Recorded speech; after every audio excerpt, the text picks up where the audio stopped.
Hello friends, आप सभी का स्वागत है अपने यूट्यूब चैनल एस फार्मा में। तो आप सभी कैसे हो? आई होप कि आप सभी ठीक ही होंगे। तो आज की इस वीडियो में हम बात करेंगे बी फार्म फोर्थ सेमेस्टर का फिजिकल फार्मास्यूटिक्स सेकंड। तो हमारा पहला यूनिट जो है ऑलरेडी चैनल पर अपलोड हो गया है। अगर आप सब नहीं देखे हैं तो डिस्क्रिप्शन बॉक्स में इसकी प्लेलिस्ट आप चेकआउट कर सकते हैं। मैं सिलेबस इंट्रो करा दूं तो आज हमारी स्टार्ट होने वाली है यूनिट नंबर सेकंड।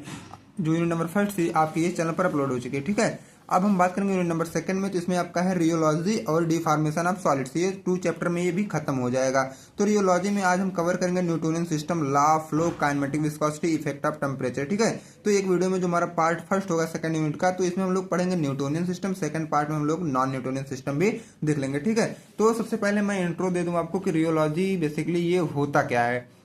अब देखो, अगर आप रियोलॉजी समझ जाएंगे तो ये जो आपकी यूनिट नंबर सेकंड है पूरी रियोलॉजी पर ही बेस्ड है। अब देखो, जो रियोलॉजी वर्ड है ये 2 वर्ड से मिलके बना होता है, ठीक है। RHEOLOGY ये तो लिखा गया है। प्लस देखो, ये जो है RHEO मतलब रियो जो है, रियो मीन्स होता है फ्लो, और लॉजी मतलब होता है, आप सभी को पहले से पता होगा, लॉगस या स्टडी। अब देखो, रियोलॉजी हम क्या करेंगे, अगर वर्ड से देखा जाए तो वर्ड से ही डिफिनीशन निकल के आ रही है, जिसमें हम लोग फ्लो की स्टडी या इसके बारे में पता लगाएं, उसे हम बोलते हैं रियोलॉजी। अब देखो, रियोलॉजी होता क्या है। It is a branch of science in which we study about the flow. ये भी क्या है, एक साइंस की ऐसी ब्रांच है जिसमें हम लोग क्या पढ़ते हैं, फ्लो के बारे में स्टडी करते हैं। लेकिन अब देखो, यहाँ पे जो हमारा फ्लो के बारे में हम लोग स्टडी कर रहे हैं, ये कुछ अलग तरह का फ्लो होगा। जैसे कि अभी आपने पढ़ा होगा केवल लिक्विड ही फ्लो करते हैं, ठीक है। ये आप सभी ने क्या पढ़ा, ये केवल लिक्विड ही फ्लो करते हैं। अब ऐसा नहीं है, कोई भी सबस्टेंस या ऑब्जेक्ट है, अगर वह अपना साइज चेंज कर रहा है, मान लो ये कोई सॉलिड का ब्लॉक है, अगर ये अपना ये साइज और मतलब कह सकते हो तो स्ट्रक्चर में कहीं ना कहीं से अगर इसमें चेंजिंग आ रही है, तो यह भी क्या कर रहा है, फ्लो ही कर रहा है।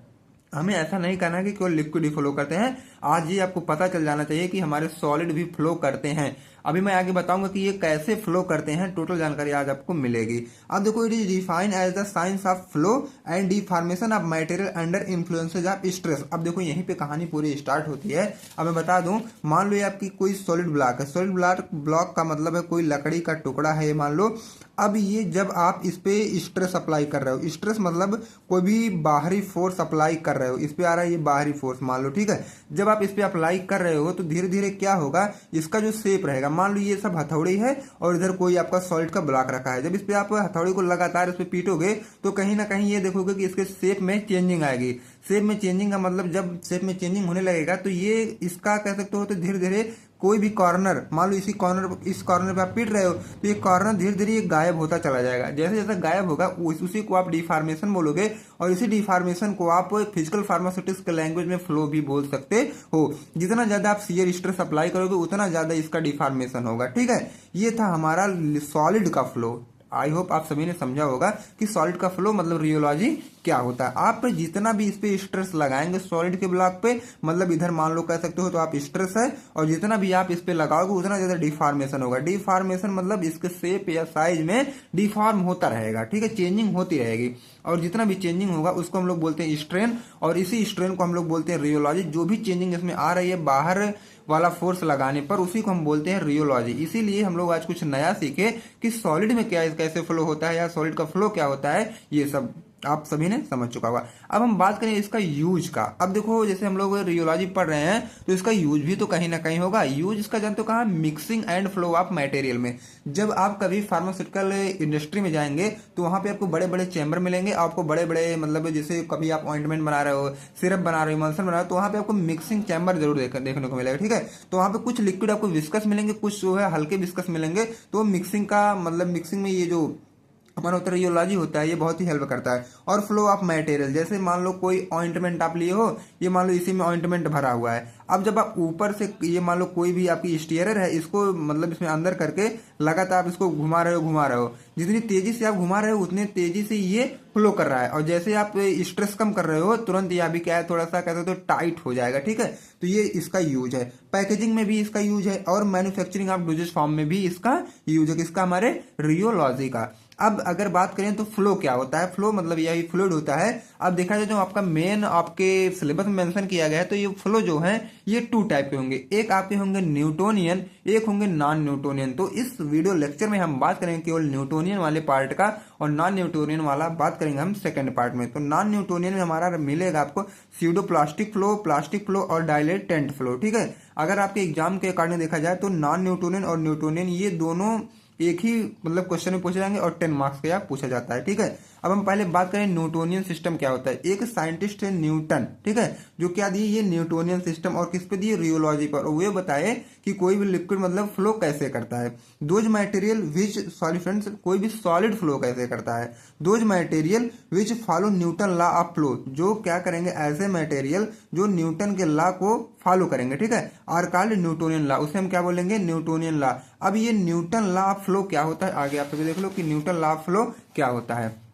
अब हम बताएं इट्स स्टेट, मतलब ये कहता है the shear stress is directly proportional to the rate of shear strength. ये सभी को पता होगा कि किसी भी पत्थर या सॉलिड ब्लॉक या कुछ भी हो, जितना ज्यादा आप हथौड़े से उसको चोट मारोगे उतनी ज्यादा उसके साइज में क्या है, चेंजिंग होती रहेगी। तो यही बात हमारे न्यूटन भी बोले, मतलब आप the shear stress is directly proportional to the rate of shear strain, जितना ज्यादा आप उस पर शियर स्ट्रेस लगाएंगे उतना ज्यादा उसमें क्या है, स्ट्रेन मतलब डिफॉर्मेशन भी होता रहेगा। अब यहाँ पे आपको दिख रहा होगा कि शियर स्ट्रेस इधर से अप्लाई हो रहा है और बाकी ये सॉल्ट का ब्लॉक है, लगातार जब हम इस पे अप्लाई कर रहे हैं लगातार इसमें डिफॉर्मेशन होती चली जा रही है। अब मान लो ये कॉर्नर था यहाँ, जैसे हम एक हथौड़ा मारे तो ये कॉर्नर आ गया यहाँ, दूसरा हथौड़ा मारे तो कॉर्नर आ गया यहाँ, तीसरा मारे तो आ गया यहाँ, मतलब लगातार हथौड़े को हम मारते जा रहे हैं, इसमें चेंजिंग लगातार होती जा रही है। तो न्यूटोनियन लॉ क्या बोलता है कि जितना ज्यादा आप किसी भी सॉलिड में स्ट्रेस अप्लाई करोगे, शियर स्ट्रेस अप्लाई करोगे, उतना ज्यादा उसमें चेंजिंग या डिफॉर्मेशन होता रहेगा, और जितना ज्यादा डिफॉर्मेशन होगा उसी डिफॉर्मेशन को हम क्या बोलेंगे कि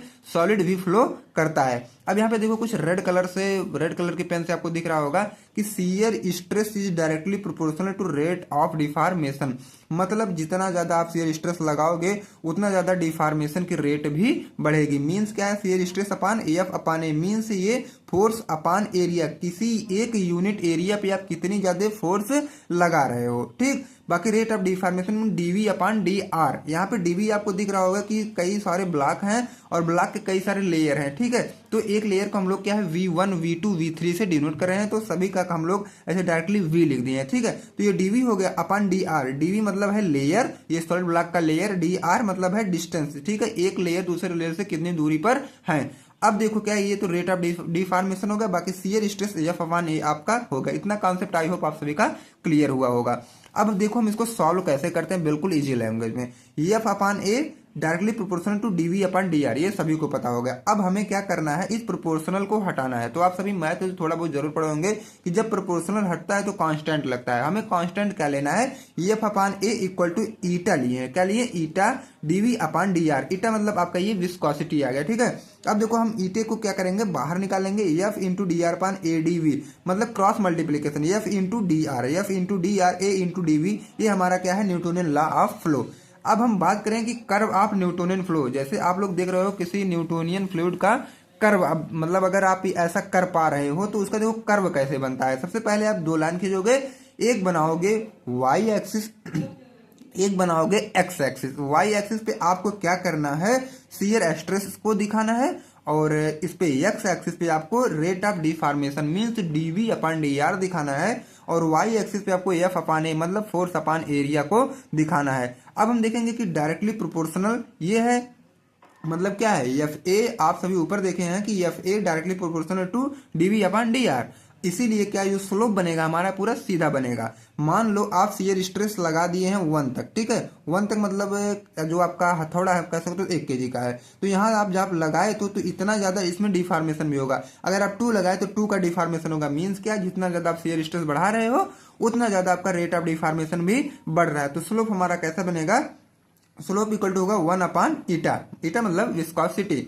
अब देखो ये वाला ग्राफ सभी को समझ में आया होगा। अब हम कुछ एग्जांपल की बात कर लें। आपके सिलेबस में यह भी मेंशन किया गया है, कभी कभी 2 मार्क्स का भी पूछता है, आप अपने सिलेबस से मैच करके ही पढ़िएगा। अब देखो एग्जांपल आप न्यूटोनियन फ्लूइड क्या है, जैसे वाटर है, बेंजीन है, इथाइल एल्कोहल है, ठीक है, ये सब है। अगर आपसे कोई एग्जाम्पल पूछता है तो आप ये सब बता दीजिएगा, ठीक। अब हम बात करें काइनेमेटिक विस्कोसिटी की। ये काइनेमेटिक विस्कोसिटी कभी कभी 2 मार्क्स में पूछा जाता है। It is the ratio of, ये क्या है, रेशियो ऑफ किसका है, viscosity of fluid to its density. किसी फ्लूइड की विस्कोसिटी कितनी और उसकी डेंसिटी क्या है, दोनों के बीच की रेशियो को हम लोग क्या बोलते हैं, काइनेमेटिक विस्कोसिटी। अब इसको न्यूमेरिकल में अगर देखा जाए तो V इक्वल टू एटा अपान रो, ठीक है। ईटा मतलब होता है विस्कोसिटी और ये जो P की तरह आपको कुछ दिख रहा है ये आपका रो है, रो मतलब होता है डेंसिटी। बाकी ये V की तरह जो आपको दिख रहा है ये काइनेमेटिक विस्कोसिटी है, ठीक है। ये न्यूमेरिकल आप सभी अपने माइंड में सेट कर लो या अपने नोट्स में इसको नोट कर लो, ठीक है। ये आपका काइनेमेटिक विस्कोसिटी कंप्लीट होता हुआ। अब आपके सिलेबस में इफेक्ट ऑफ टेम्परेचर भी मेंशन किया गया है, तो ये नॉन न्यूटोनियन में देख लो कि टेम्परेचर का इफेक्ट क्या होता है। Viscosity is highly dependent on temperature, ये सभी को पता होगा कि विस्कोसिटी क्या है, टेम्परेचर पे डिपेंड करती है। अब आप लोग डालडा को जरूर, डालडा एक आता है ना डालडा, डालडा को सभी लोग जरूर देखोगे।